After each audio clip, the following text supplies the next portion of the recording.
SETI, S-E-T-I, stands for the Search for Extraterrestrial Intelligence.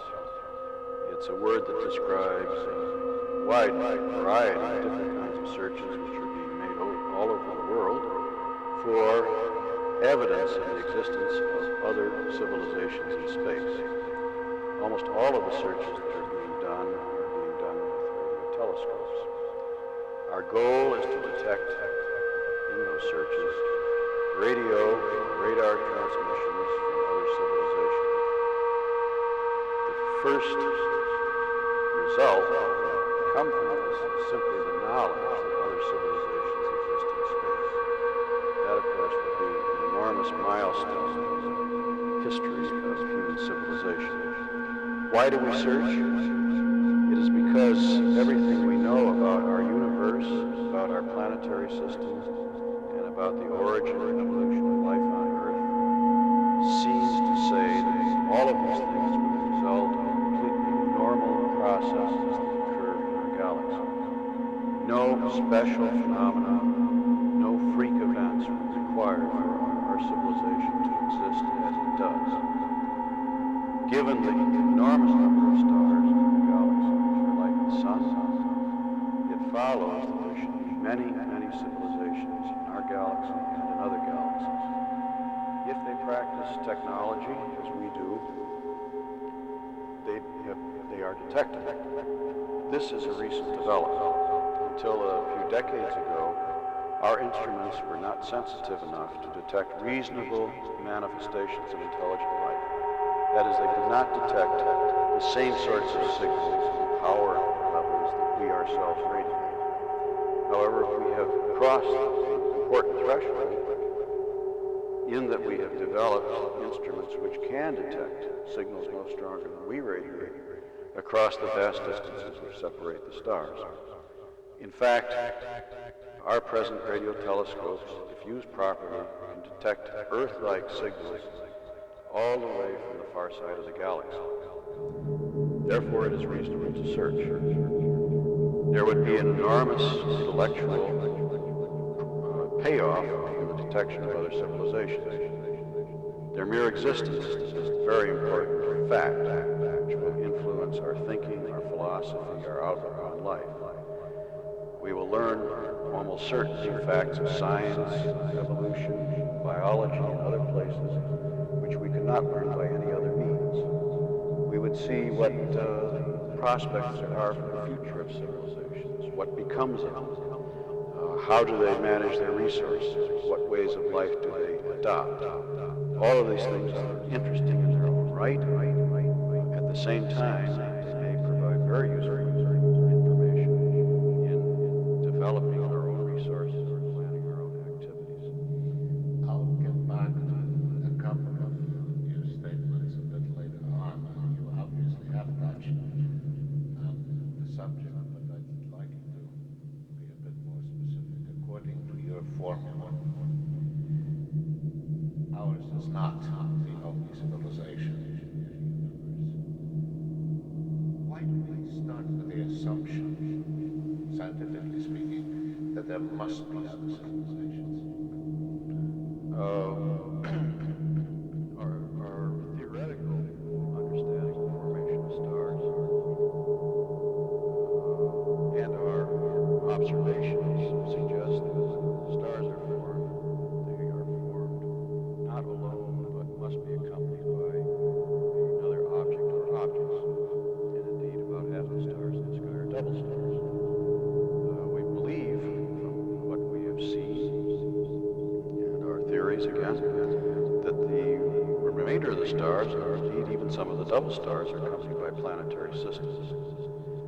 The theory of planetary system formation says that some of the planets in these systems will be similar to the Earth, and there's now been a multitude of experiments conducted in the chemistry laboratories here on Earth, which show that where you have a planet like the Earth, the chemistry of life develops quite spontaneously and with vigor. It does not require any special circumstances for the first steps in life to develop. We have not traced, as yet, the development first truly living things. We reproduce the construction of molecules of life, but not the first living things. But we are close to that. And again, there doesn't seem to be any special circumstances required to give rise to a living thing. Once you have living things, they compete for resources, food, ecological niches, and this is a driver for evolution to proceed. And so the picture is one where surely very complicated organisms will develop. Many places. Looking at the history of our own creatures, you see one thing which has always improved or increased capabilities of the brain. Other things have come and gone. The size of the speed at which they develop. One thing which has always increased is the brain. And this suggests that you will, in time, may take billions of years to develop intelligence wherever there is life. Now, that intelligence may, in time, develop itself technology. And once you have technology, you have a system, a technological system, which releases energy into space, energy which we may detect and search in the right way. So this is the picture of why we think there are many modes of intelligent life to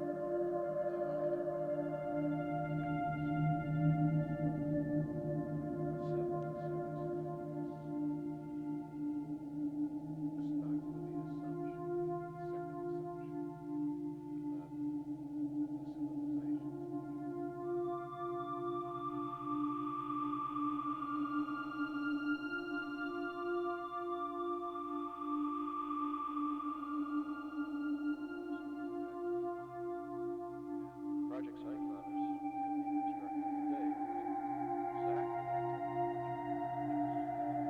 technology, run-of-the-mill technology. It just takes a lot more of it and a lot of expense.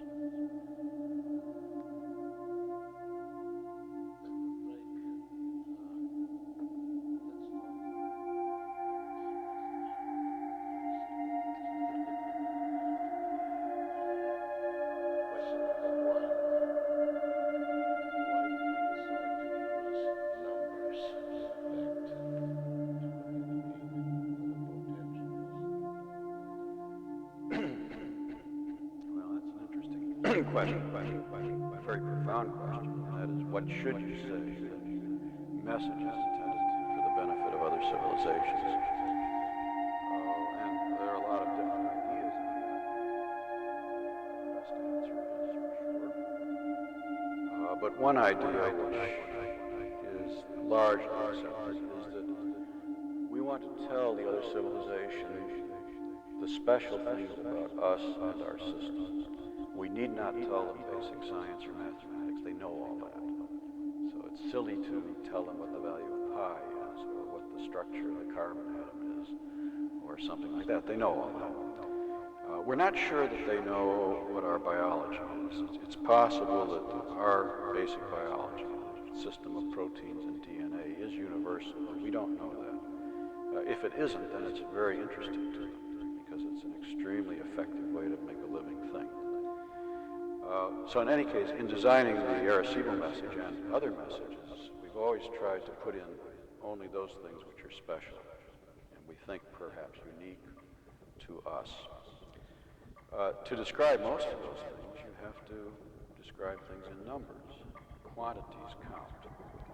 So that in most of the messages, the very basic part is to establish a number system so that you can tell them things in numbers. For example, in the Arecibo message, we thought it desirable to describe the structure of DNA. And to do that, you have to give a chemical formula. And to give the chemical formula, you have to give the numbers of carbon atoms and hydrogen and oxygen, whatever, the molecules. And so you need numbers. We also thought they would be interested in knowing how many there are of us. So again, you need to give a number. To give our size. And so that's why it seemed very desirable, almost essential to utilize a number system. In fact, the Arecibo message is the first thing that appears in the message. system used is the binary arithmetic system, much the simplest system we have.